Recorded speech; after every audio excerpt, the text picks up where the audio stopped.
आज राजकीय महाविद्यालय बिरोड़ के प्लेसमेंट सेल के तत्वाधान में युवाओं के प्रेरणा स्रोत स्वामी विवेकानंद जी की 159वीं जयंती के उपलक्ष्य में एक 7 दिवसीय कार्यशाला का आयोजन किया जा रहा है। इस 7 दिवसीय कार्यशाला के 5वें दिन आज हम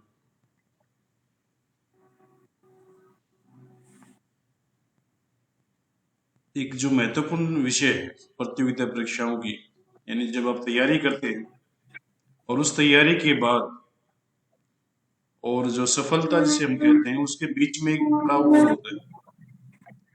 उस पड़ाव को हम साक्षात्कार के नाम से जानते हैं, इंटरव्यू के नाम से जानते हैं, और ये आपके जीवन का एक महत्वपूर्ण दौर होता है, महत्वपूर्ण पड़ाव होता है। अगर आप इसको पार कर लेते हैं तो जीवन सफल हो जाता है, यानी एक तरह से आपको रोजगार या फिर नौकरी या करियर में आप ऊपर जाते हैं।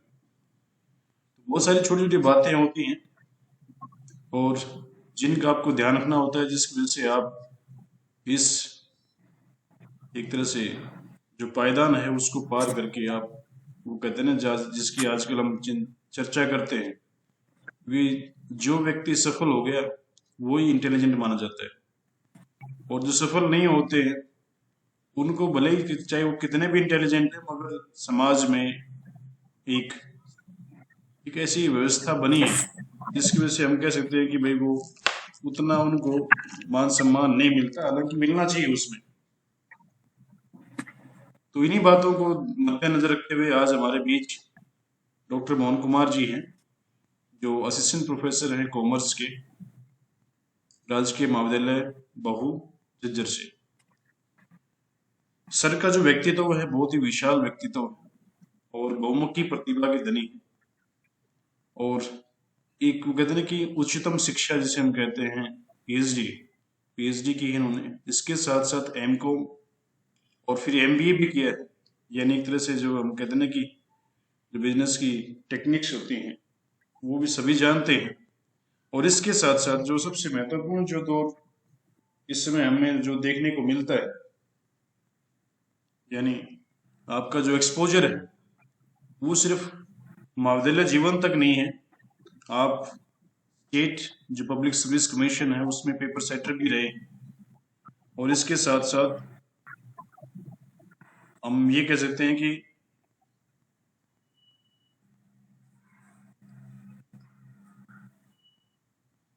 लगभग 20 से 25 पेपर इनके पब्लिश हो चुके हैं, और जो नेशनल और इंटरनेशनल जो कॉन्फ्रेंस होती है उनमें, और इसके साथ साथ बहुत सारी जो कॉन्फ्रेंस हैं उनमें इन्होंने पेपर प्रेजेंट भी किए हैं, जर्नल में पेपर पब्लिश हुए हैं, और नेट के ऑब्जर्वर रहे हैं ये, और राजकीय महाविद्यालय बहू को ज्वाइन करने से पहले 7 साल दिल्ली में टीचर भी रह चुके हैं। और इसके साथ साथ हम मतलब इनका एक जो कहते हैं ना कि व्यक्तित्व इतना विशाल है, इतनी ज्यादा उपलब्धियां हैं, इतने कम समय में उसको हम बखान पे नहीं कर सकते हैं। और समय के भी मर्यादा का ध्यान रखते हुए मैं सीधा और जो कहते हैं ना कि जो फॉर्मेलिटीज उनमें न जाते हुए, जैसे आज का जो विषय है ज्ञान या फिर साक्षात्कार, दोनों ही एक दूसरे के पूरक हैं, तो उस व्यवस्था में हम आगे बढ़ते हैं। और मैं मोहन जी का हार्दिक धन्यवाद आभार व्यक्त करता हूँ कि उन्होंने हमारे आमंत्रण को स्वीकार किया, और इसके साथ साथ एक तरह से हमारा जो कहते हैं ना कि इस कार्यशाला में भाग लेके हमें सफलता की तरफ भी पहुंचाने में उन्होंने महत्वपूर्ण भूमिका निभाई है। तो मैं मोहन जी का हार्दिक धन्यवाद ज्ञापित करता हूँ, और उन्हें आमंत्रित करता हूँ कि इस वर्चुअल मीटिंग में विद्यार्थियों को अपना एक तरह से ज्ञान दें, ताकि वो जीवन की जो कहते हैं ना उच्चतम सीमा जो होती है ज्ञान की या फिर सफलता की, वहां तक वो पहुंचे। धन्यवाद सर। Thank you sir. आवाज आ रही है मेरी सभी को? हाँ बिल्कुल आ रही है सर। धन्यवाद अमरदीप जी, और thanks a lot for you for giving me an opportunity to present myself in your 7-day NSS workshop. एक बात आज इस कार्यक्रम में ज्वाइन करने से पहले आपने जैसे बताई कि 7 दिवसीय ये कार्यशाला आपके महाविद्यालय की एनएसएस प्लस आप प्लेसमेंट सेल के इंचार्ज, और आपने 12 जनवरी से एक बड़ा ही महान दिवस था जो हमारे देश ही नहीं अपितु विदेशों के लिए, जिस दिन हमारे देश के एक महान युवा सन्यासी स्वामी विवेकानंद जी, जिन्होंने इस दुनिया को अपना दर्शन दिया, उनकी जन्म शताब्दी जो 169वीं जन्म दिवस है, उसके ऊपर आपने राष्ट्रीय युवा दिवस के ऊपर युवाओं को प्रेरणा देने के लिए जो कार्यशाला आयोजित की है, उसके लिए आप बधाई के पात्र हैं। आप और महाविद्यालय बहुत बधाई के पात्र हैं। मैं विद्यालय के प्राचार्य श्री आर के वर्मा जी और बहुमुखी प्रतिभा के धनी मेरे भाई डॉक्टर अमरदीप जी, बाकी कुछ साथी ओमवीर धनखड़ जी भी हैं, और बाकी जो भी साथी हैं, सभी का आभार व्यक्त करता हूं। और राजकीय महाविद्यालय परिवार बिरहोड़ का आभार व्यक्त करता हूं कि मुझे इस कार्यशाला में आप सबसे और छात्र छात्राओं से रूबरू होने का अवसर दिया। तो क्योंकि समय की मर्यादा है, ज्यादा चीजों पर ना जाते हुए हम आज का जो हमारा टॉपिक है कि इंटरव्यू है, उसको कैसे फेस करें, हाउ टू फेस इंटरव्यू। आज के विषय को लेने से पहले सबसे पहले मैं एक बात आपको बता दूं, इंटरव्यू पर जाने के लिए सबसे पहला कार्य होता है कि हम अपना एप्लीकेशन फॉर्म भरते हैं, उसके बाद रिटन एग्जामिनेशन, बाकी प्रोसेसिंग शुरू होती है। रिक्रूटमेंट का जो प्रोसेस होता है वो शुरू होता है आप जब एप्लीकेशन फॉर्म अप्लाई करते हैं। तो एक तो सबसे पहली बात ये है कि आपका कार्य वहीं से शुरू हो जाता है जिस समय आप एप्लीकेशन फॉर्म भरते हैं। जब भी आप एप्लीकेशन ब्लैंक अपना भरें, अपना एप्लीकेशन फॉर्म अप्लाई करें, तो ध्यान रखें कई बार हम तरीके से भर दें, कोई बात नहीं, जब इंटरव्यू आएगा तब बाद में देख लेंगे। ये जो अगर भावना आपके मन में किसी के है तो इस भावना को निकाल दें। जब भी कोई भी किसी भी परीक्षा के लिए, किसी जॉब के लिए, जब भी कोई भी एडवर्टीजमेंट आती है, तो सबसे पहले जब भी आप एप्लीकेशन फॉर्म भरते हैं तो एक तो ध्यान रखना, कोई भी जब एडवर्टीजमेंट आती है तो उसमें कुछ चीजें होती हैं। एक होता है आपका essential qualification. Essential qualification means qualification which is essential. अगर वो क्वालिफिकेशन आपके पास नहीं है तो उसके बिना आप अप्लाई नहीं कर सकते हैं। आपने ग्रेजुएशन किया हो या बीकॉम किया हो या बीए किया हो या बीएससी किया हो, plus 2 years experience in any particular field, और वो आपको एसेंशियल क्वालिफिकेशन में दिया गया है, तो जब तक आपके पास 2 year एक्सपीरियंस नहीं है आप वो फॉर्म अप्लाई नहीं कर सकते। हाँ, कई बार ऐसा होता है कि एक्सपीरियंस है वो एसेंशियल क्वालिफिकेशन में ना दे करके डिजायरेबल क्वालिफिकेशन में दिया हुआ है। डिजायरेबल क्वालिफिकेशन का मतलब है कि वो अगर आपके पास क्वालिफिकेशन है देन वेल एंड गुड, लेकिन उसके बिना भी आप अप्लाई कर सकते हैं। तो अगर में चीज दी गई है तो आप, अगर आपके पास सपोज एक्सपीरियंस नहीं है तो भी आप अप्लाई कर सकते हैं।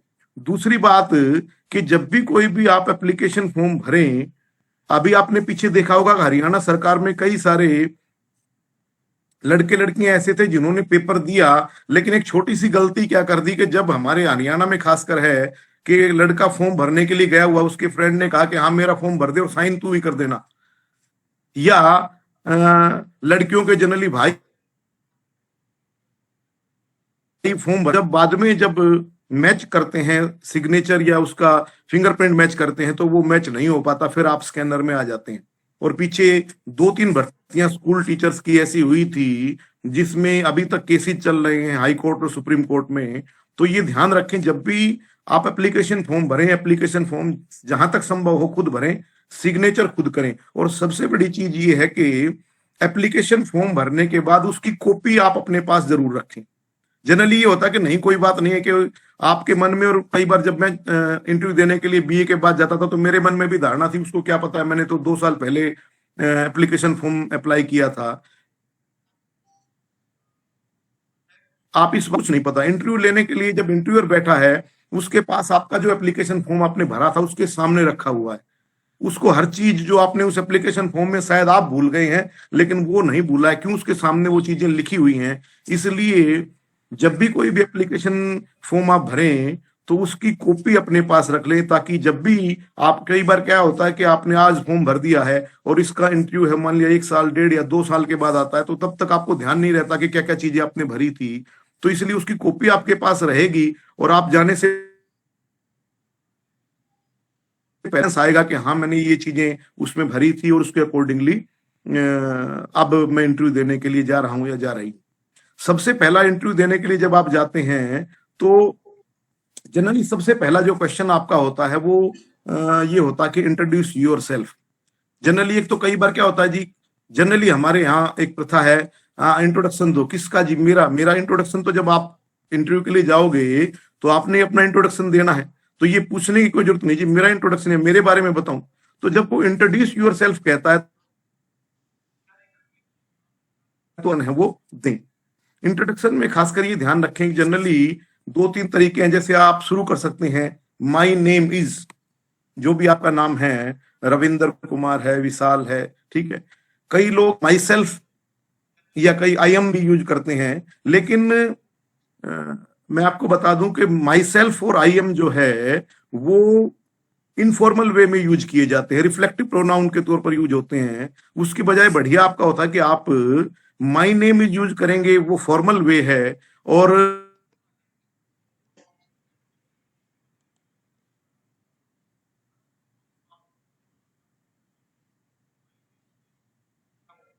हम कर सकते हैं आपकी जो क्वालिफिकेशन है, generally higher qualification, I have completed my graduation from so and so university or college and done my PhD, और जो हायर क्लासेज है मान लिया सपोज आपका ग्रेजुएशन में मार्क्स 82% है, तो आप ये भी बता सकते हैं कि I completed my graduation from so and so university और कॉलेज विद 82% मार्क्स। लगता है कि मार्क्स कम है तो खाली इतना ही बता सकते हैं कि आपने वहां से ग्रेजुएशन किया।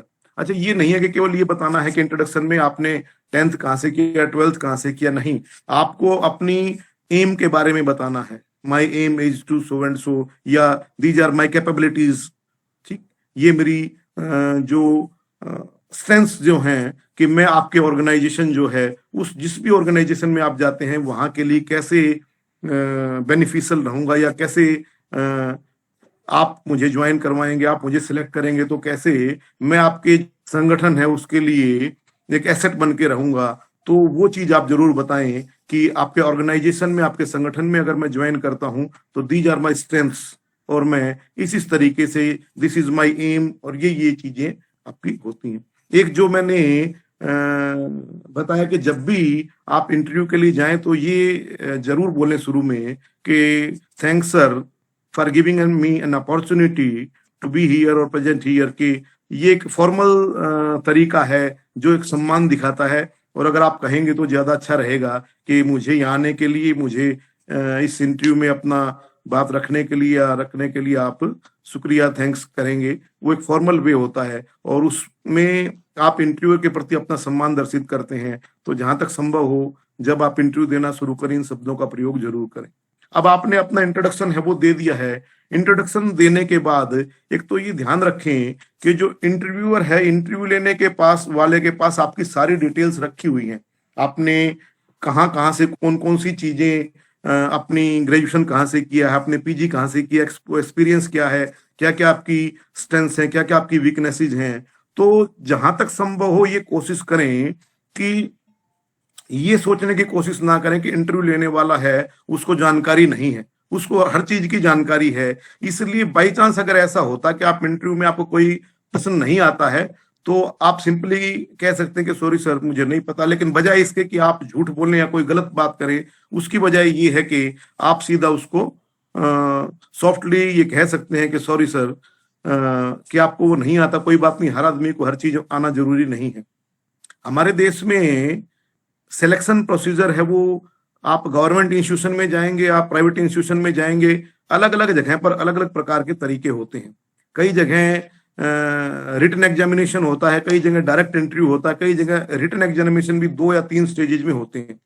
तो जब आप 2 या 3 स्टेजेज के उन एग्जामिनेशन को पास करके जाते हैं इंटरव्यू के लिए, तो इंटरव्यू जो है वो खासकर मेरे ख्याल में इसमें काफी सारे लड़के जुड़े हुए हैं। और पीछे मैं सर से बात कर रहा था कि जो आर्म्ड फोर्स में खासकर लड़के लड़कियां हमारे फील्ड के जाते हैं, उनके लिए थोड़ा सा मैं ये मैटर लेके आया था। क्योंकि कई बार जनरली होता है कि स्टेट का जो इंटरव्यू होता है उसमें आपके कैलिबर को देखा जाता है। उसमें ये ध्यान रखें, चाहे आप प्राइवेट इंस्टीट्यूशन में जाएं, चाहे आप गवर्नमेंट के हरियाणा स्टेट है, बाकी किसी स्टेट की जो सिविल कोई भी फील्ड है उसके इंटरव्यू के लिए जाएं, तो जनरली आप अपना तैयारी जब भी प्रॉपरली करके गए, सबसे बड़ी चीज है कि आप कॉन्फिडेंटली जवाब दें। आपको ये लगता है कि कहीं पर आपको कोई प्रश्न नहीं आता है, तो बजाय उसको घुमाने के आप सिंपली डिनाई कर सकते हैं, लेकिन कॉन्फिडेंटली जवाब दें। आप अपने सब्जेक्ट की या जो भी आप जिस फील्ड में जा रहे हैं उसकी तैयारी करके जाएं। क्योंकि जब देखो, आप जब इंटरव्यू के लिए जाते हैं और आप थोड़ा सा तैयारी करके जाते हैं तो आपके अंदर कॉन्फिडेंस होता है। कई बार आपको सारी चीजों की जानकारी नहीं होती, आप कोई बात गलत बता रहे हैं, लेकिन इंटरव्यूइंग ऑफिसर है वो आपके कॉन्फिडेंस लेवल को देखना चाहता है कि आप कितना कॉन्फिडेंट हैं। और उस कॉन्फिडेंस लेवल को चेक करने के लिए वो आपसे प्रश्न पूछता है। हालांकि उसको भी पता, कई बार आपने एक दो प्रश्न है उनका जो आंसर है वो ठीक नहीं दिया है, लेकिन वो आपके कॉन्फिडेंस लेवल को देखना चाहता है। इसलिए बी कॉन्फिडेंट, नेगेटिव कभी भी ना रहें। अगर आप नेगेटिविटी दिखाते हैं तो वो आपकी सोच में आ जाती है। खासकर जैसे आर्म फोर्सेस में आप कहीं भी इंटरव्यू के लिए जाते हैं, आप एयर फोर्स में जाएं, आप आर्मी के लिए जाएं, तो वहां एसएसबी होती है। और जो स्टाफ सिलेक्शन बोर्ड आर्मी का होता है वो 5 डेज का एक प्रॉपर सिस्टम होता है। तो कई जगह तो आपने जब रिटन एग्जामिनेशन पास कर लिया तो उसके बाद सीधा इंटरव्यू के लिए चले जाते हैं। कई जगह खासकर आर्म फोर्सेस में एक प्रिलिमिनरी इंटरव्यू आपसे लिया जाता है। जब आप चले जाते हैं आर्मी में 5 डेज के लिए, आप एसएसबी के लिए जाएंगे तो प्रिलिमिनरी इंटरव्यू लिया जाता है। उसमें जाते ही आपको एक प्रोफार्मा दिया जाता है जिसको आपने भरना होता है, और जिसमें कुछ क्वेश्चंस लिखे होते हैं जो खासकर साइकोलॉजिकल टेस्ट होते हैं। वो साइकोलॉजिकल टेस्ट है वो आपको देने होते हैं। कोई भी साइकोलॉजिकल टेस्ट जब आप देंगे, ध्यान रखें कि वो जब आर्मी में देश की सेवा करने के लिए आप गए हुए हैं या इवन आप सिविल सर्विसेज में भी गए हुए हैं, वो आपकी साइकोलॉजी को जानना चाहते हैं कि आपकी साइकोलॉजी क्या कहती है। जैसे फॉर एग्जांपल उन्होंने एक वर्ड लिख दिया इंडिया, और आप इसको एक या दो लाइनों में एक्सप्लेन करें, और आपने लिख दिया कि इंडिया में, भारत में 98% लोग बेईमान हैं। It means your psychology says के you are also one of them, और you want to be among one of them। आप उनमें एक आदमी रहना चाहते हैं, आप उन्हीं में से एक हैं। मीन्स आप भी बेसिकली करप्ट हैं, क्योंकि आपकी साइकोलॉजी बता रही है कि जो ही आपने शब्द भारतवर्ष देखा तो आपके दिमाग में पहली बार ये बात आई कि भारत में 98% लोग बेईमान है, तो कहीं ऐसा तो नहीं है कि आप भी उनमें एक हिस्सा है। तो इसलिए किसी भी शब्द का चयन करने से पहले ध्यान रखें, वो जब आपकी साइकोलॉजी को देखना चाहते हैं तो साइकोलॉजिकल टेस्ट जो आप देंगे उसमें आपकी साइकोलॉजी इस प्रकार की होनी चाहिए कि वो नेगेटिविटी ना झलके, आप उसमें नेगेटिव बातें हैं ना कहें। आप फ्री होकर के अपना इंटरव्यू दें। जरूरी नहीं है कि आप फोनी बिहेवियर करें, आप चीजों को बना करके बताएं, क्योंकि इंटरव्यू लेने वाला भी पता होता है कि कई बार चीजों के बारे में आप फोनी बिहेवियर कर रहे हैं। तो बजाय आप जो वास्तव में जो है वही प्रेजेंट करें। तो कई बार आप जाते हो तो वहां कुछ खासकर 2-3 तरीके के टेस्ट अलग से होते हैं, जिसमें एक होता है जो अभी मैंने आपको बताया, इसको WAT के नाम से जानते हैं, word association test. Word association test, word association test का मतलब ये है कि आपको एक वर्ड दे दिया जाएगा और उस वर्ड को आपको 1 या 2 लाइनों में एक्सप्लेन करना है। जैसे इंडिया के बारे में लिखा, जैसे आपके कॉलेज के बारे में लिख सकते हैं या किसी भी चीज के बारे में लिख सकते हैं। माँ वर्ड दे दिया कि अपनी माँ के बारे में, या किसी भी वर्ड के बारे में बताइए। तो जब आप उस वर्ड के बारे में आप उसको एक्सप्लेन करते हैं तो वो चीजें आपकी साइकोलॉजी को बता देती हैं कि आपके दिमाग में क्या है, आप किस प्रकार का सोचते हैं। क्योंकि जैसी हमारी सोच है वैसी ही चीजें हमारी जो हम उसको एक्सप्लेन करेंगे उसमें परिलक्षित होंगी। तो ध्यान रखें कि सॉरी, ध्यान रखें कि आप जब भी उन शब्दों को एक्सप्लेन करें तो पॉजिटिविटी के साथ आप चीजों को बताएं। दूसरा एक टेस्ट जो आर्म फोर्सेज में जब आप जाते हैं तो खासकर एक होता है जो होता है TAT, थीमेटिक परसेप्शन टेस्ट। एक थीम आपको दे दिया जाता है। सपोज आपको एक पिक्चर दिखा दी गई, बड़ी सारी पिक्चर दे दी गई, उस पिक्चर में कई सारी घटनाएं चल रही हैं अलग अलग जगह पर। किसी में सपोज एक पिक्चर दिखा रखी है आपको, बड़ी रेलवे स्टेशन का दृश्य है, उसमें रेलवे लाइन पे ट्रेन चल रही है, आगे पटरी कहीं टूटी हुई है। एक जगह है जो आतंकवादी हैं, किसी नेशनल बिल्डिंग को ब्लास्ट करने वाले हैं, एक जगह कुछ छोटी मोटी घटनाएं और हो रही है, एक जगह लड़के लड़कियों को टीज कर रहे हैं। 5-6 घटनाएं आपको दे दी जाती हैं और आपको कहा जाता है कि विजुलाइज करके आप इसके ऊपर एक स्टोरी लिखिए। मीन्स वो एक तो आपकी विजुअलाइजेशन पावर को देखने के लिए है, how you visualise the things, आप चीजों को कैसे विजुअलाइज करते हैं। उस पिक्चर को देख करके आपके दिमाग में किस प्रकार के विचार आते हैं कि क्या क्या चीजें वहां पर चल रही होंगी।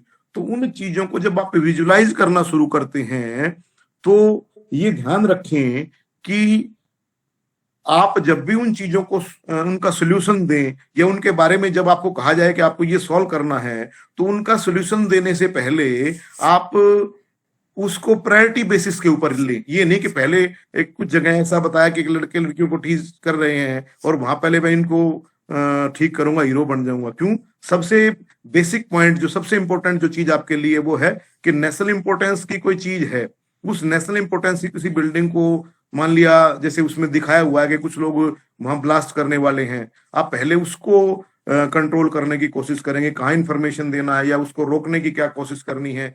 फिर दूसरी जगह पर ट्रेन आ रही है, ट्रेन की पटरी आगे से टूटी हुई है, हजारों लोगों की जान खतरे में है, उसको कैसे सोल्व करना है आपने। तो इस तरीके से आप सबसे पहले नेशनल इंपॉर्टेंस की चीजों को ध्यान में रखते हुए उनको सोल्व करेंगे। उसके बाद बाकी धीरे धीरे अकॉर्डिंग टू द इम्पोर्टेंस बाकी चीजों के ऊपर आएंगे। सोल्यूशन आपको हर चीज का करना है जो आप अपनी स्टोरी लिखेंगे, लेकिन पहले आपने प्रायोरिटी किसको देनी है, जो फॉरमोस्ट, जो सबसे इंपॉर्टेंट चीज है, जो नेशनल इंपॉर्टेंस का चीज है। उसके बाद बाकी जो महत्वपूर्ण चीजें हैं उनको आपने समय देते हुए और धीरे धीरे बाकी फिर जो लेस इंपॉर्टेंस जो की चीजें हैं उनके ऊपर आना है। और हर आपको प्रॉब्लम को जैसे भी आप विजुलाइज करते हैं आप उसको हैंडल करना है।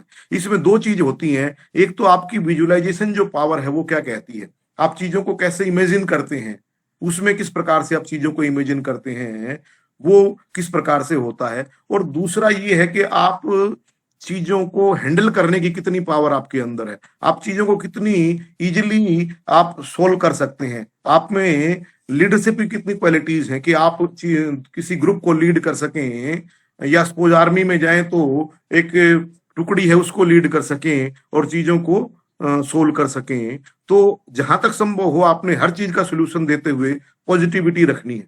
जैसे इंटरव्यू में कई बार आप जाते हैं, तो खासकर जब हम आर्म फोर्सेज की ही बात कर रहे हैं तो एक बार इसी पे हम बात रखते हैं। आप जब पहली बार एसएसबी के लिए जाते हैं, तो पहली बार एसएसबी के लिए जाते समय जब आप वहां जाते हैं तो एक जब इंटरव्यू आप फॉर्म अप्लाई करते हैं तो उसमें एक चीज होती है हॉबीज। जनरली मैं भी आपके समय था, मैं भी सोचता था कि हॉबी है कुछ भी भर सकते हैं, कोई ज्यादा बड़ी बात नहीं है, इसमें कोई इंपॉर्टेंस की चीज नहीं है, आपको केवल अपना जो एजुकेशनल क्वालिफिकेशन है, एक्सपीरियंस को प्रॉपरली भरना है, ये तो इंपॉर्टेंट चीज नहीं है। ऐसा नहीं है। जब भी आप आर्मी में, एयरफोर्स में या किसी भी आर्म फोर्सेज में या किसी भी नेशनल इंपॉर्टेंस के इंस्टीट्यूशन में जाते हैं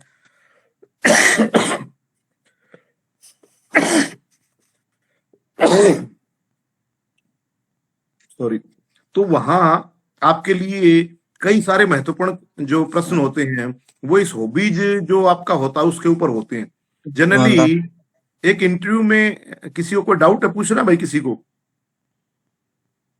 कुछ पूछना हो, विशाल या और किसी को, देवेंद्र, तो जब आप वहां जाते हैं तो किसी ने एक ने प्रश्न अपनी हॉबीज में लिखा हुआ था कि आपकी हॉबीज, जैसे आपने लिखा हुआ कि फ्रेंड्स मेकिंग है और उस फ्रेंड्स मेकिंग हॉबीज में आप यहां से और एयरफोर्स के एसएसबी के लिए सपोज देहरादून चले गए, क्लेमेंट टाउन में होता है जस्ट ए मिनट, कि क्लेमेंट टाउन में आप देहरादून में एसएसबी के लिए चले गए और आपने अपनी एसएसबी में लिखा हुआ कि मेरी हॉबी जो है वो फ्रेंड्स मेकिंग है, तो आप कि इंटरव्यूअर ने प्रश्न पूछा एक ने कि हाँ जी बताइए कहाँ से आए हैं? जी रोहतक से आया हूँ। किस चीज से आए हैं? मैं बाई ट्रेन आया। अच्छा आपने कितने फ्रेंड्स बनाए? कितने फ्रेंड्स मतलब एक भी फ्रेंड नहीं बनाया। Devendra, any problem? Mister Devendra, तो आपकी हॉबीज फ्रेंड्स मेकिंग है, आपने कितने फ्रेंड्स बनाए हैं? कहते एक भी नहीं सर। नहीं, आपने हॉबीज में लिखा हुआ कि आपकी हॉबी है फ्रेंड्स मेकिंग, और आप रोहतक से और देहरादून बाय ट्रेन आए हैं, और हमारे देश में ट्रेन सबसे बढ़िया साधन होता है बातचीत करने का और लोगों के साथ घुलने मिलने का, इतना लंबे समय था, आपने एक भी फ्रेंड नहीं बनाया।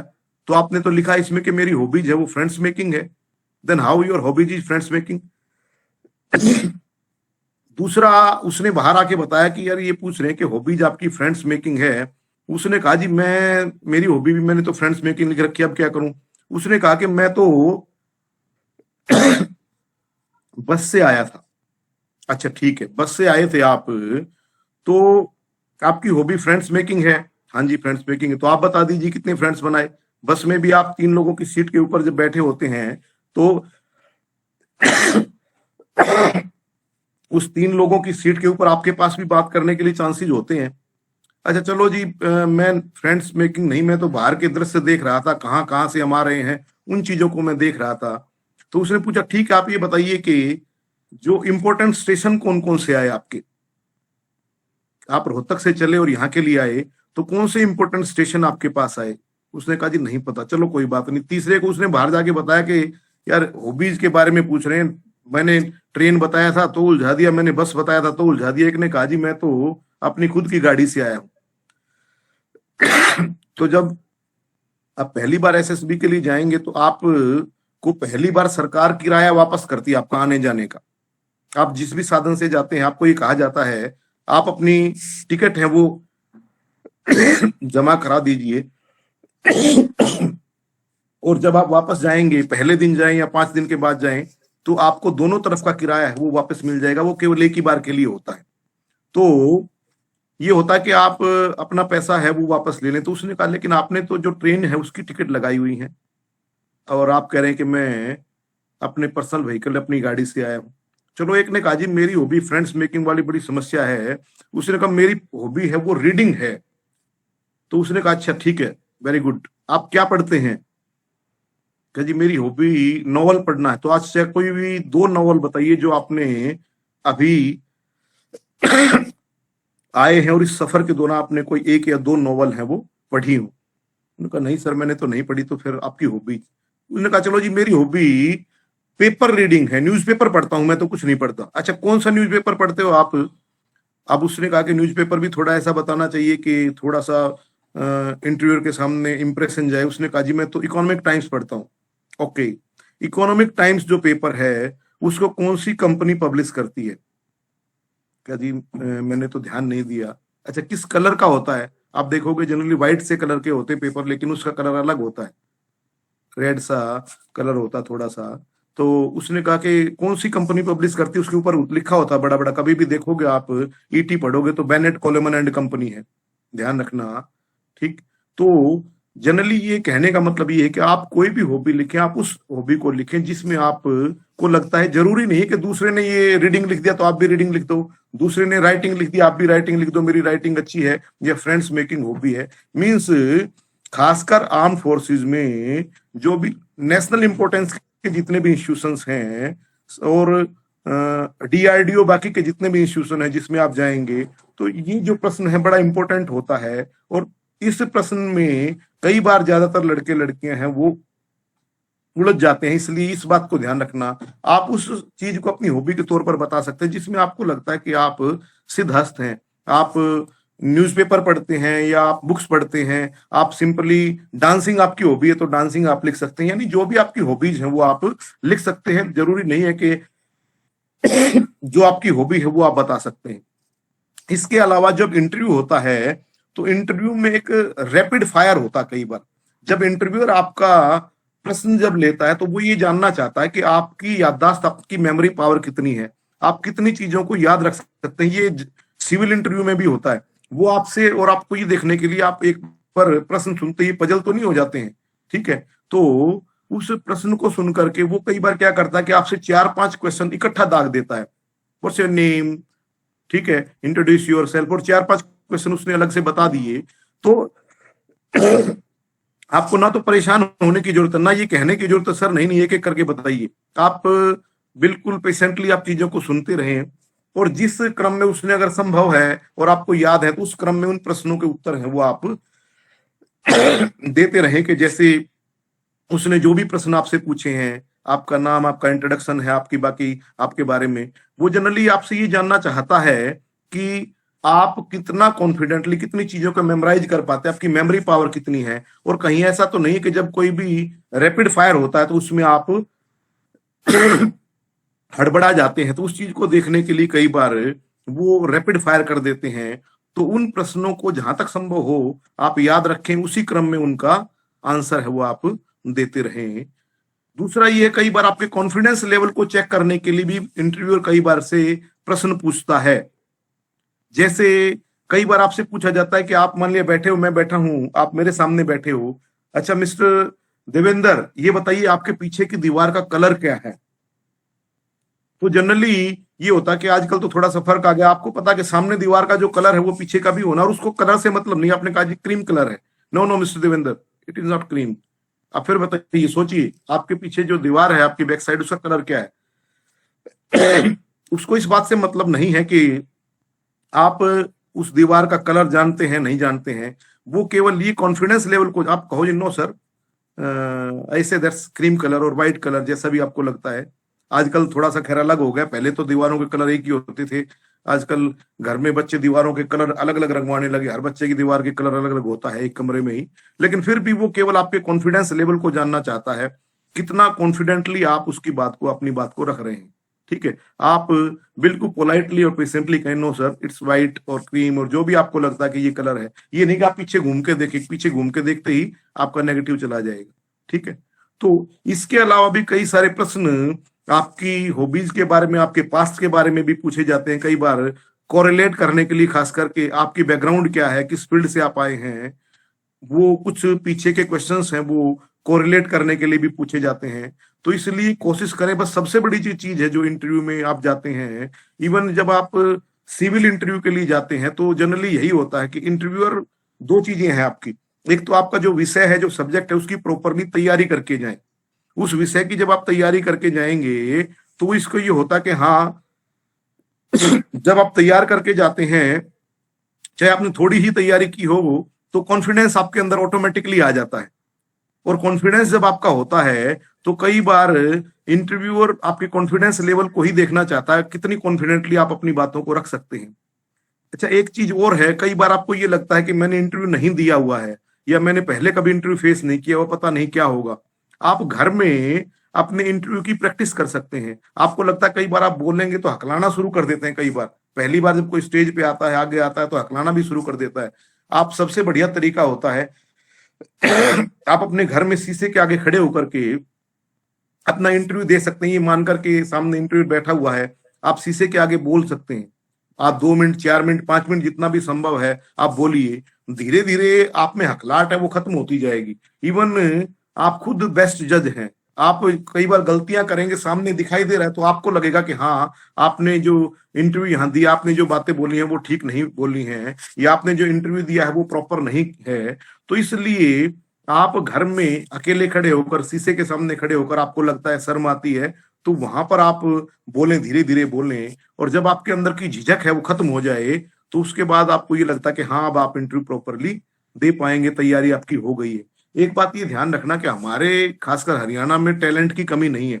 सबसे बड़ी कमी हमारे में और खासकर दिल्ली और बाकी मेट्रो सिटीज में ये है कि वहां के बच्चे हैं वो बोलने में सिद्ध हस्त हैं, वो बोलने में शर्माते नहीं है। हमारे यहाँ ज्यादातर बच्चे, लड़के हैं चाहे लड़कियां हैं, उनको ये होता है कि बोलने में शर्म महसूस होती है, घर में भी और बाहर जब इंटरव्यू के लिए जाते हो तो वही शर्म, वही झिझक आपको परेशान करती है। आप चीजों को जानते हैं लेकिन केवल एक डर होता है कि कहीं गलत ना हो जाए, मैं कहीं गलत बात ना बता दूं। कोई बात नहीं है, आप जरूरी है कि हर प्रश्न का जो आंसर है वो आप ठीक दे पाएंगे, कोई भी आदमी नहीं है, मैं आप कोई भी हो, हर चीज का जो हर सवाल का जवाब है वो ठीक नहीं हो सकता है। तो केवल आप प्रॉपरली तैयारी करके पेशेंटली अपने इंटरव्यू को दें, फेस करें, पॉजिटिविटी के साथ फेस करें, तैयारी घर पे बार बार करें, चीजों को दोहराएं, और practice makes a man perfect. जब बार बार आप शीशे के सामने खड़े होकर के खुद अपनी तैयारी करेंगे तो नो डाउट कि आप ज्यादा अच्छी तरीके से बोल पाएंगे। इवन कॉलेजेस में आपको मंच दिया जाता है कि वहां पर भी आप अपनी तैयारी है वो कर सकते हैं। इसके अलावा सबसे बड़ी जो चीज है, किसी भी इंटरव्यू में या कहीं भी जाए, चाहे अभी तो ये तो हम आर्म फोर्सेज की बात कर रही थे, आप स्टेट के कहीं इंटरव्यू के लिए जाते हैं या प्राइवेट इंस्टीट्यूशन में जाते हैं, तो प्राइवेट इंस्टीट्यूशन में ये ध्यान रखें कि आप किस पद के इंटरव्यू के लिए जा रहे हैं। कई बार प्राइवेट इंस्टीट्यूशन में एक एप्लीकेशन फॉर्म आपसे और भरवाया जाता है, आपके नाम, आपकी डिटेल्स, आपकी हॉबीज, और उसमें एक चीज और होती है, मिनिमम पे एक्सेप्टेबल, कि किस वेतन के ऊपर कम से कम कितना वेतन आप चाहते हैं। तो उसमें ध्यान रखें कि वो उस संस्था में उस पद के हिसाब से लगभग कितना वेतन उचित है वो भरें। ये नहीं कि मान लिया आपको लगता है कि उस वेतन के ऊपर 20,000 रुपए वो आपको दे सकते हैं या देना चाहिए, और आप वहां पर 50,000 लिख दो, या आपको लगता है कि वहां 50,000 रुपए वेतन का कोई पद है और वहां 20 लिख दो, तो उसको लगेगा कि सिलेक्ट हो गए, तो फिर वो कहेगा जी आपने तो 20,000 रुपए ही कहा था, हम आपको इतने ही दे पाएंगे। तो लगभग ये देख करके कि जिस पद के इंटरव्यू के लिए आप जा रहे हैं, लगभग अकॉर्डिंगली रेंज दे सकते हैं कि 25 to 35 या 30 to 40,000 के बीच का मिनिमम पे एक्सेप्टेबल में 30,000 है, या ऐसा दे सकते हैं, यानी अपने पद के हिसाब से दे सकते हैं। यही प्रश्न अगर आपको गवर्नमेंट के किसी इंस्टीट्यूशन में जा रहे हैं, फॉर्म अप्लाई कर रहे हैं, तो वो आप लिख सकते हैं सीधा as per government norms. Suppose Haryana government में लिख दें तो as per norms of state government of Haryana, ठीक है, वो क्योंकि वो गवर्नमेंट नॉर्म्स के अकॉर्डिंगली आपको वेतन दिया जाएगा, आपको जो भी चीजें हैं वो दी जाएंगी। तो इस चीज का ध्यान रखें कि अननेसेसरी ये नहीं कि आप वेतन इतना लिख दें कि जो उनके बस की बात नहीं है, और आपको वो जाने से पहले ही, इंटरव्यू से पहले ही रिजेक्ट कर दें। एक सबसे बड़ी चीज और होती है, कई बार काफी लड़के लड़कियों के एप्लीकेशन फॉर्म इसलिए रिजेक्ट हो जाते हैं, या तो वो जल्दी जल्दी में सिग्नेचर करना भूल जाते हैं, या फॉर्म को पूरी तरीके से अप्लाई करना भूल जाते हैं। क्योंकि जब पहली बार आप इंटरव्यू के लिए आपका फॉर्म उनके पास जाता है, तो सबसे पहले उनकी छंटनी की जाती है, जितने भी आपके पास एप्लीकेशन फॉर्म आए हैं, और उनको ये देखा जाता है कि आपने जो एप्लीकेशन फॉर्म भरे हैं वो पूरी तरीके से ठीक है या नहीं है। आपने हर जो सूचना उन्होंने मांगी थी वो सूचना आपने दे दी है, आपने प्रॉपरली सिग्नेचर उसके ऊपर किया हुआ है, और जो जो रिक्वायरमेंट उनकी थी वो आपने रिक्वायरमेंट भरी हुई है। तो इन चीजों को ध्यान में रखें। एक चीज प्राइवेट इंस्टीट्यूशन में खासकर होती है, आजकल कई बार गवर्नमेंट इंस्टीट्यूशन में भी भरवा लेते हैं, एटलीस्ट 2 रेफरेंसेस डालने हैं आपने, कम से कम 2 रेफरेंसेस का नाम देना होता है। रेफरेंसेस आप योर लास्ट इंस्टीट्यूशन अटेंडेड से, यानी जनरली वो जाना चाहते हैं, मान लिया सपोज आप अभी सीधा कॉलेज से बीए करने के बाद आप इंटरव्यू के लिए जा रहे हैं, तो कम से कम एक जो रेफरेंस है वो किसी भी कोई भी वो ऐसा चाहते हैं कि जो समाज में रिनाउंड पर्सन जिनसे बारे में आपके बारे में जिनसे तहकीकात की जा सके उनका नाम होना चाहिए। तो कोशिश करें कम से कम एक नाम है वो आपके कॉलेज के किसी भी प्रोफेसर साहब का डाल सकते हैं, दूसरा किसी भी व्यक्ति का हो सकता है, या दोनों हो सकते हैं। अर्थात रेफरेंसेज में वो आपके बारे में तस्दीक करना चाहते हैं कि 3 साल वो लड़का या लड़की आपके इंस्टीट्यूशन में रहा, उसका बिहेवियर कैसा था, उसने किस प्रकार से वो रहता था, वो आपका उसका अनुशासन है वो कैसा है। तो ये रेफरेंसेस भी आजकल मांगे जाते हैं, तो वो भी ध्यान रखें। 2 रेफरेंसेस कम से कम ऐसे दें, ये नहीं कि अपने 2 दोस्तों के नाम लिख दें। वो जानना चाहते हैं कि जिनसे आपके बारे में, जिनसे आप लिंक्ड रहे हैं पिछले सालों में, उनका नाम रेफरेंसेस के तौर पर आप डाल दें। बाकी और किसी को कोई कोई प्रश्न पूछना हो, किसी को भी किसी भी प्रकार का कोई डाउट है, एक चीज सबसे बड़ी देखो चीज है, जो जिंदा आदमी है वो बोलते हैं, मुर्दे कभी नहीं बोलते। तो अगर केवल मुर्दों की तरह बात सुन के चले जाओगे तो ना तो मेरा आने का कोई यहाँ सार्थक बात हो पाएगी, और ना आपकी बात सार्थक हो पाएगी। जब हम छोटे छोटे थे और पुराने टाइम में हमारे दादाजी कहानी सुनाते थे, तो भी वहां 2 चीजें होती थी कि अगर कोई बात, एक तो हुंकारे भरते रहो, और एक बात का प्रश्न का पूछना है तो पूछते रहो, कोई बात समझ नहीं आए। तो अगर आपको लगता है कि 30-35 मिनट कोई बात आपके काम की रही है, आगे काम आ सकती है, और आप कोई बात पूछना चाहते हैं, कोई भी आपको लगता है कि कोई चीज छूट गई है, या मैं नहीं बता पाया, या मैं ठीक नहीं बता पाया, आपको समझ नहीं आई, तो किसी का भी कोई प्रश्न हो तो पूछ सकते हैं। एनीवन।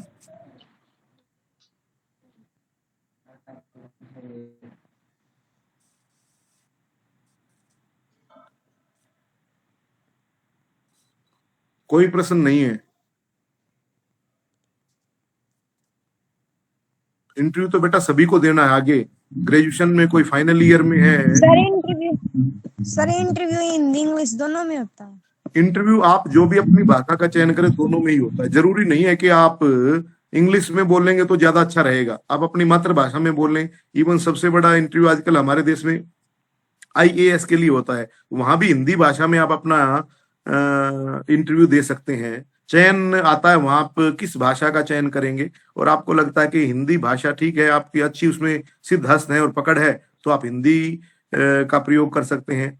इंग्लिश का प्रयोग जनरली ये होता कई बार कि आप थोड़ा सा ये एक्सपेक्ट किया जाता कि आपने ग्रेजुएशन किया है तो आप नॉर्मली साधारणतः तो इंग्लिश जानते होंगे, इसलिए कई बार ऐसा होता है कि जब इंटरव्यू के लिए आप जाते हैं तो इंटरव्यूअर आपसे कुछ प्रश्न इंग्लिश में पूछता है, तो वहां तो बढ़िया यही है कि आप उसका जवाब इंग्लिश में दें, क्योंकि वो जानना चाहता है कि कम से कम सामान्य इंग्लिश तो आप जानते ही जानते हैं।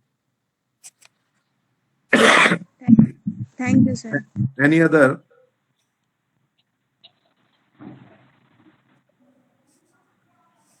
और किसी का कोई प्रश्न हो?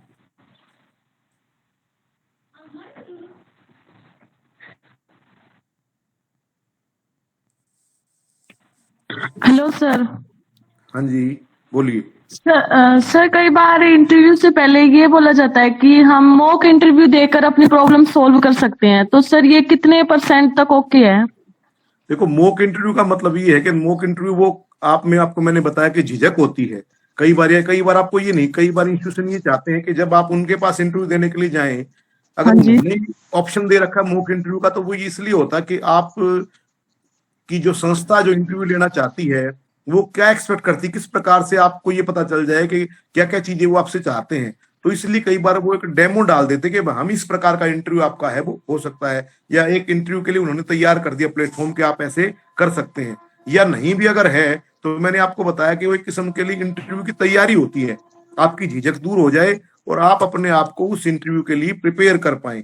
इसलिए आप जरूरी नहीं कि वो आपको मॉक इंटरव्यू देने का ऑप्शन दें ना दें। मैंने आपको बताया कि आप घर में अपने शीशे के सामने खड़े होकर के खुद अपना इंटरव्यू कर सकते हैं। आपने एक सब्जेक्ट चूज कर लिया कि मान लिया इंटरव्यू आपसे ये प्रश्न पूछ रहा है, आपने बेसिक अपना इंट्रोडक्शन दे दिया बाकी चीजों के बारे में, तो वो आप घर में भी कर सकते हैं। और मॉक इंटरव्यू अगर वो आपको ऑप्शन देते हैं तो बढ़िया होता है कि आपको कोई डाउट्स वगैरह है तो वो क्लियर हो जाते हैं और आप कॉन्फिडेंस आप में आ जाता है कि हाँ मैंने एक मॉक इंटरव्यू दिया था। अब इसी तरीके से होगा जैसे आप कोई भी रिटन एग्जाम में जाते हैं और पहले आप उनको पुराने सालों के प्रश्न पत्र नहीं होते उनको सोल्व करके कॉन्फिडेंस आ जाता है कि इस तरीके का आएगा, तो उसी हाँ तरीके जी। से मॉक इंटरव्यू होता है, आप में कॉन्फिडेंस आ जाएगा और आपको ये पता चल जाता है कि इस प्रकार से आपको इंटरव्यू है वहां फेस करना है। Thank you sir. Any other? Sir जो टीचिंग लाइन से रिलेटेड इंटरव्यू होते हैं उनमें क्या पूछते हैं? टीचिंग लाइन से रिलेटेड इंटरव्यू में बेटा आप पर्टिकुलर जिस सब्जेक्ट के लिए जा रहे हैं, देखो जनरल क्वेश्चन तो हर जगह पूछे जाते हैं, सामान्य जो ज्ञान है जीके जो है सामान्य, मान लिया आप हरियाणा में टीचर के इंटरव्यू के लिए गए, स्कूल टीचर के लिए या कहीं भी, तो जनरल बातें तो आपसे पूछ सकते हैं। जनरली हमारे यहाँ तो एक ट्रेंड है जो हरियाणा में खासकर गवर्नमेंट में कि जनरली जिस एरिया से आप बिलोंग करते हैं वहां के बारे में कुछ प्रश्न पूछ लेते हैं कि आप जहां इतने लंबे समय तक रहे हो उसके बारे में कम से कम आपको बेसिक चीजों की जानकारी होनी चाहिए, आप जिस स्टेट में रह रहे हो उसके बारे में बेसिक सी जानकारी होनी चाहिए, प्लस में आपके सब्जेक्ट के बारे में फिर खासकर पूछा जाता है। लेकिन ये प्रश्न जो कुछ चीजें हैं कि आप जिस लोकेलिटी में जिस एरिया में रहते हो जिस डिस्ट्रिक्ट में रहते हो वहां के बारे में कोई फेमस चीजें हैं, आपके हरियाणा के बारे में कोई फेमस चीजें हैं, किसने अभी लेटेस्ट जो गोल्ड मेडल जीता है या और कोई महत्वपूर्ण चीजें हैं या किसी भी पर्टिकुलर फील्ड के बारे में है, स्पोर्ट्स के बारे में है, यानी आपके स्टेट के बारे में महत्वपूर्ण बातें आपसे पूछी जा सकती हैं। सामान्य ज्ञान जो ये माना जाता है कि लेमन जो है उसको ये सामान्य बातों का पता होना चाहिए वो, प्लस वो डिपेंड करता है कि टीचर है आप जिस सब्जेक्ट के लिए गए हैं फिर उस सब्जेक्ट के प्रश्न आपसे पूछे जाते हैं। आप पीजीटी के इंटरव्यू के लिए गए हैं तो पीजी का खासकर और यूजी का तैयार करके जाएं, आप जेबीटी टीचर के लिए गए हैं खासकर आपने जो जेबीटी की पढ़ाई की थी वो स्कूल बेसिक टीचर जो ट्रेनिंग की थी उसके लिए, और बाकी अपने जो सब्जेक्ट जो खासकर छोटे बच्चों को पढ़ाते हैं उनकी तैयारी करके जाएं। संभव हो सके तो आपकी लिखाई अगर आप प्राइमरी के लिए जा रहे हैं अच्छी होनी चाहिए, और अच्छी है तो वो वेल एंड गुड होता, कई बार वो लिखवा लेते हैं कि आप इसके ऊपर लिखिए, क्योंकि जो छोटी क्लासेज हैं, प्राइमरी क्लासेज हैं, वहाँ आपका जो राइटिंग है वो बड़ा मैटर करती है, और अगर आपकी राइटिंग बहुत अच्छी, देन वेल एंड गुड, आपके लिए बहुत अच्छा होता है, ये एक प्लस पॉइंट होता है। और बाकी अगर टीजीटी या पीजीटी के लिए है तो फिर सब्जेक्ट से रिलेटेड जो भी पर्टिकुलर सब्जेक्ट आपका है उससे रिलेटेड प्रश्न आपसे पूछे जा सकते हैं। Thank you sir. Any other? Devendra, Devendra Kumar ji, final year, आपका भी कोई प्रश्न है?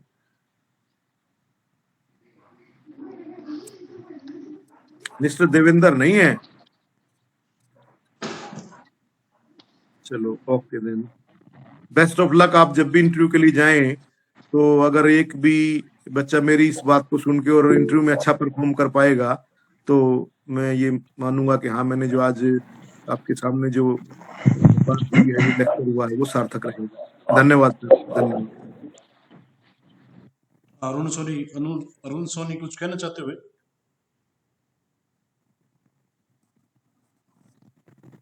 एक सर इसमें एक मैं जैसे हमारे यहाँ पे एमए हिस्ट्री काफी बच्चे इसमें जुड़े हुए, तो उनके लिए मैं एक बात जो इसमें बस ऐड करना चाहूंगा कि जैसे खासकर जब कॉलेज लेवल के लिए जब आप इंटरव्यू के लिए जाते हैं, तो जिस सब्जेक्ट में आप हो, तो उस सब्जेक्ट का इंटरेस्ट एरिया पूछा जाता है आपसे, कि जैसे मिडिवल है तो मिडिवल में किस में हो गई, अकबर में, या फिर संतलत पीरियड है, या फिर आधुनिक काल की बात करते हैं तो फिर क्या जिस तरह से भाई क्या क्रांतिकारी मूवमेंट था, या फिर गांधी का मूवमेंट था, अम्बेडकर का, इसका भी था।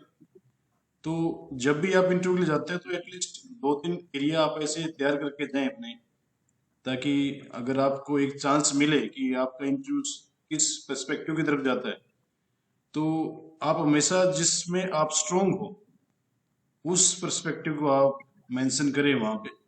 और यही बात जो डॉक्टर साहब ने शुरू में कहा था कि भाई अगर आप वो जो फॉर्म भरते हैं किसी भी जॉब का, तो उसमें जो आपके स्ट्रोंग होल्ड हैं या फिर स्ट्रोंग जो पॉइंट हैं, उनको जरूर मेंशन करो, क्योंकि इंटरव्यू में सबसे ज्यादा महत्वपूर्ण आपकी पॉजिटिविटी रहती है।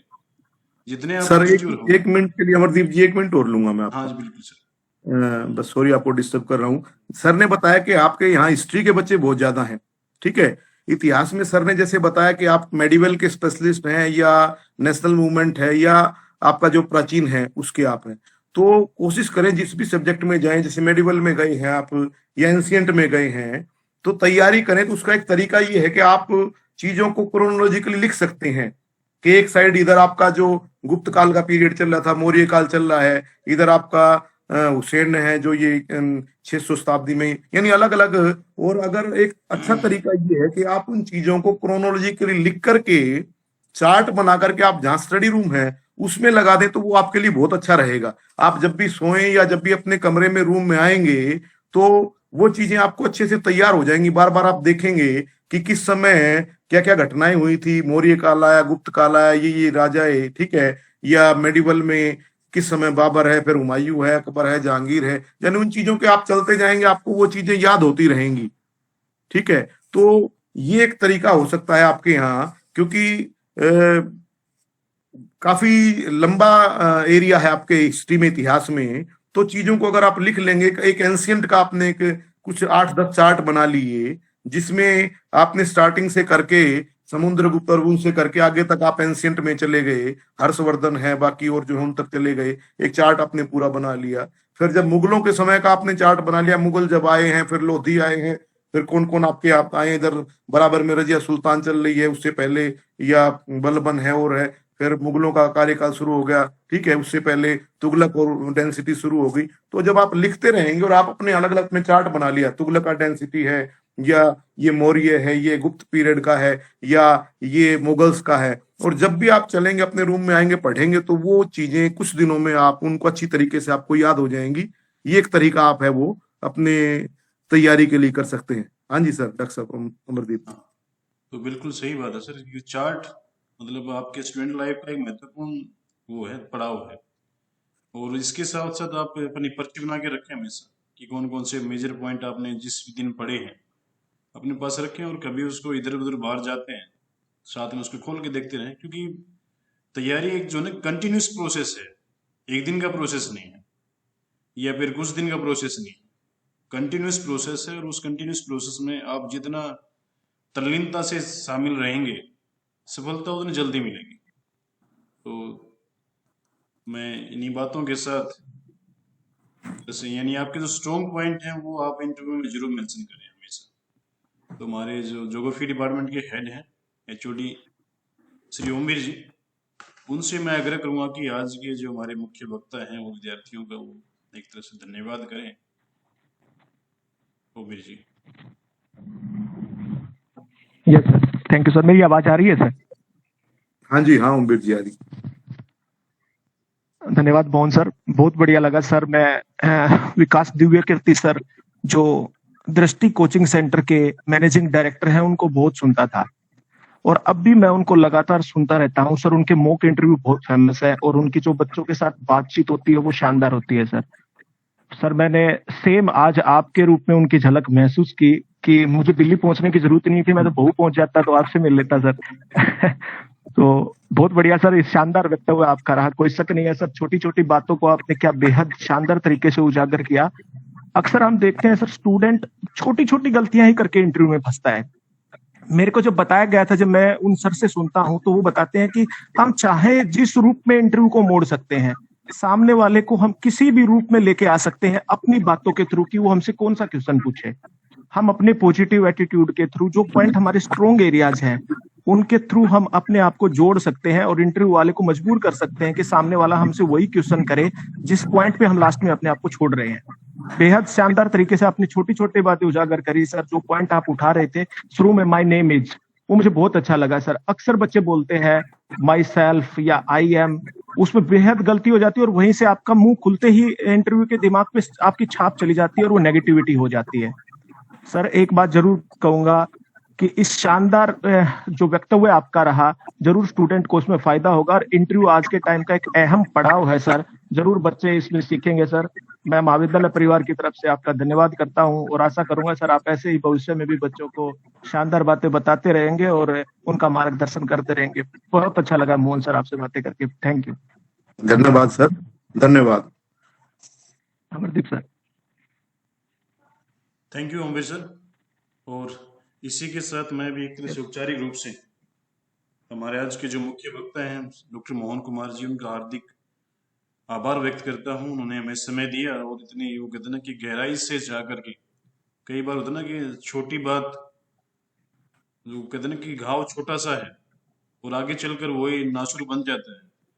तो इंटरव्यू में इन बातों का हमेशा क्योंकि आपकी जो छोटी छोटी बातें आपने जो कहा है वो आपके लिए उन्होंने तय कर लिया है कि हाँ ये ऐसा ही है।